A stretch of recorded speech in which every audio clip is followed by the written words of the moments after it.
श्री शिवाय नमस्तुभ्यम। सभी दर्शकों को मेरा सादर प्रणाम। दोस्तों, हिंदू धर्म में हर साल शुक्ल पक्ष की पंचमी तिथि के दिन नाग पंचमी का पर्व मनाया जाता है। मान्यताओं के अनुसार नाग पंचमी पर व्रत रखकर रुद्राभिषेक, महामृत्युंजय व जलाभिषेक करने पर भगवान शिव प्रसन्न होते हैं, मनोवांछित फल प्रदान करते हैं। लेकिन आखिर क्या है नाग पंचमी मनाने के पीछे का पौराणिक रहस्य? भारत एक ऐसा देश है जहाँ तरह तरह के लोग, तरह तरह के त्योहार अलग अलग धर्मों और समुदायों द्वारा मनाए जाते हैं।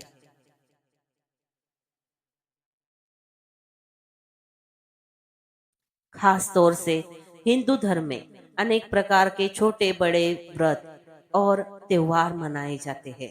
ऐसा ही एक प्रमुख त्योहार है नाग पंचमी, जो सावन महीने के शुक्ल पक्ष की पंचमी तिथि को मनाया जाता है। आज हम आपको एक रोचक कथा बताएंगे, जिसकी वजह से नाग पंचमी का ये पर्व मनाया जाता है। लेकिन कथा शुरू करने से पहले अभी तक आपने हमारे चैनल को सब्सक्राइब नहीं किया है तो कर लीजिए और कमेंट में ओम नमः शिवाय जरूर लिखिए। कथा की शुरुआत करते हैं नाग माता कद्रू से, जिनके बारे में कहा जाता है कि ये दक्ष प्रजापति की पुत्री थी, जिनका विवाह महर्षि कश्यप के साथ हुआ था। एक बार कद्रू की सेवा भाव से प्रसन्न होकर महर्षि कश्यप ने कोई वरदान मांगने को कहा, तो कद्रू ने 1000 नागों को पुत्र रूप में प्राप्त करने का वरदान मांगा। परिणाम स्वरूप कद्रू 1000 नागों की माता हुई और इस तरह ये नाग माता कहलाई। इनके संबंध में एक कथा है। भविष्य पुराण के अनुसार जब राक्षसों और देवताओं द्वारा सागर मंथन हो रहा था, उसी समय तरह तरह की कई बहुमूल्य रत्न वस्तुएं समुद्र से प्राप्त हुई। उसी दौरान उच्च श्रवा नाम का एक सफेद रंग का घोड़ा समुद्र से निकला। उसे देखकर नाग माता कद्रू ने अपनी सोत विनीता से कहा, देखो ये घोड़ा कितना सुंदर है। इसका रंग तो बिल्कुल सफेद है, लेकिन इसके बाल बहुत काले हैं। इसके जवाब में विनीता ने उत्तर दिया कि ये घोड़ा इतना भी सफेद नहीं है जितना तुम समझ रही हो, और ना ही इसके बाल काले हैं। विनीता के इस उत्तर को सुनकर कद्रू ने एक शर्त रखी और कहा कि अगर मैंने तुम्हें इस घोड़े के बालों का काला दिखा दिया तो तुम्हें मेरी दासी बनना स्वीकार करना पड़ेगा। लेकिन अगर मैं इस घोड़े के बाल को काला नहीं दिखा पाई तो तुम्हारी दासी बन जाऊंगी। विनीता ने कद्रू की शर्त मान ली और दोनों अपने अपने स्थान को वापस चली गई। कद्रू के मन में छल का भाव आ चुका था और वो अपनी शर्त किसी भी तरह मनवाना चाहती थी।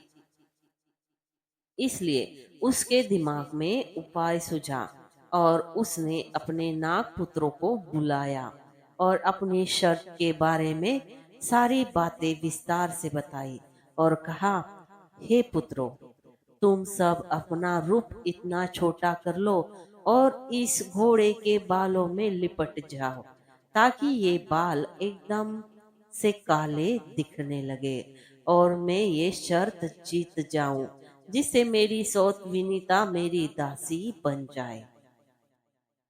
नागमाता कद्रू की इस बात को सुनकर पुत्रों ने कहा, हे माता, हम लोग इस तरह से अधर्म नहीं कर सकते। आप अधर्म के सहारे जितना चाह रही है और ये उचित नहीं है, इसलिए हमें क्षमा करें।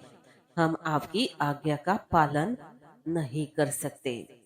अपने पुत्रों की इस बात को सुनकर नाग माता को बहुत क्रोध आया और उन्होंने कहा, मैं तुम सबको श्राप देती हूँ। कुछ काल बाद पांडव वंश में एक राजा होंगे जिनका नाम जन्मेजय होगा। वो जब सर्प यज्ञ करेंगे तो उस यज्ञ में तुम सब जलकर भस्म हो जाओगे और तुम सबका नाश हो जाएगा।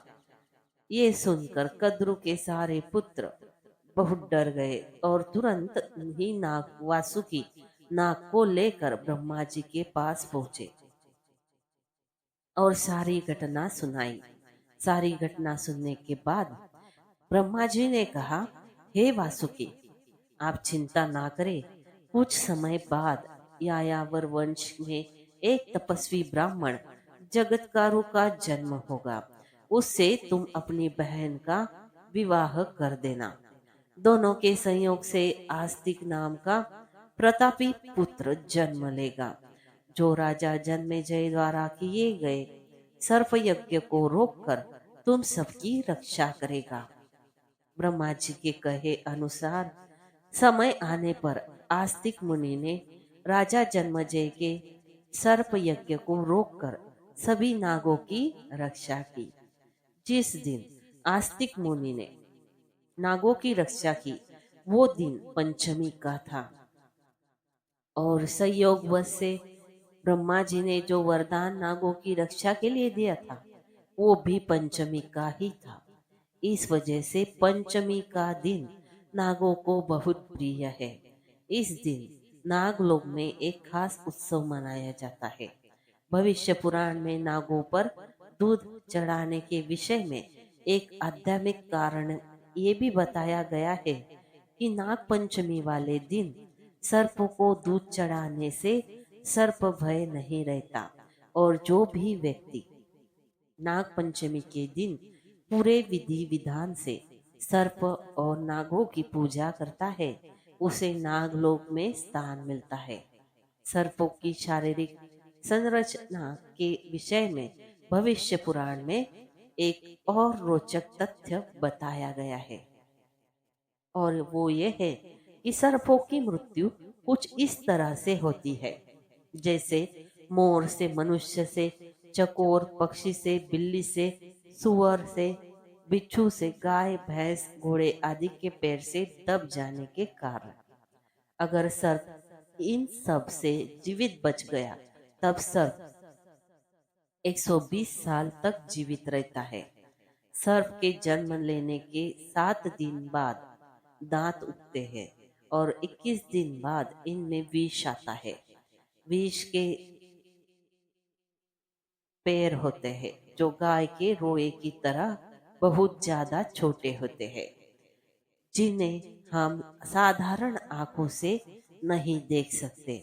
ये पैर सांप के चलते समय बाहर निकले रहते हैं और बाकी समय ये अंदर अपने भीतरी भाग में चले जाते हैं। जिस सांप के दांत लाल, नीले और सफेद रंग के होते हैं, उनके विष का वेग बहुत कम होता है। इनकी आयु भी बहुत कम होती है। तो ये थी नाग पंचमी से संबंधित कथा। आज हमने आपको शेयर की। ज्योतिष शास्त्र के अंतर्गत पंचमी तिथि के स्वामी सर्प है। कुंडली में राहु केतु की स्थिति ठीक न हो तो नाग पंचमी के दिन नागों की पूजा से लाभ पाया जा सकता है। कुंडली में अगर काल सर्प दोष हो तो ऐसे जातकों को इस दिन नाग पूजा करने से इस दोष से मुक्ति मिल जाती है। काल सर्प दोष कुंडली में तब आता है जब सारे ग्रह राहु और केतु के मध्य आ जाते हैं। इसके अतिरिक्त राहु केतु की दशा, अंतरदशा या गोचरीय प्रभाव के कारण यदि जीवन में कोई समस्या या बाधा आ रही है तो नाग पंचमी के दिन नागों की पूजा करने पर राहु केतु के दोष का प्रभाव कम हो जाता है। नाग पंचमी पर नाग देवता को दूध चढ़ाना शुभ माना जाता है। नाग देवता को दूध पिलाना संभव न हो तो किसी शांत एकांत स्थान पर जाकर कटोरी में दूध और लावा रखकर आए। नागपंचमी पर भूल कर भी किसी सांप की हत्या ना करे। अगर इस दिन सर्प दिख जाए तो इसे दूर से प्रणाम करके अपना रास्ता बदलकर कहीं और चले जाए, लेकिन भूल कर भी सांप को परेशान ना करे। नागपंचमी के शुभ अवसर पर घर में या मंदिर में रुद्राभिषेक करना बहुत ही शुभ माना जाता है।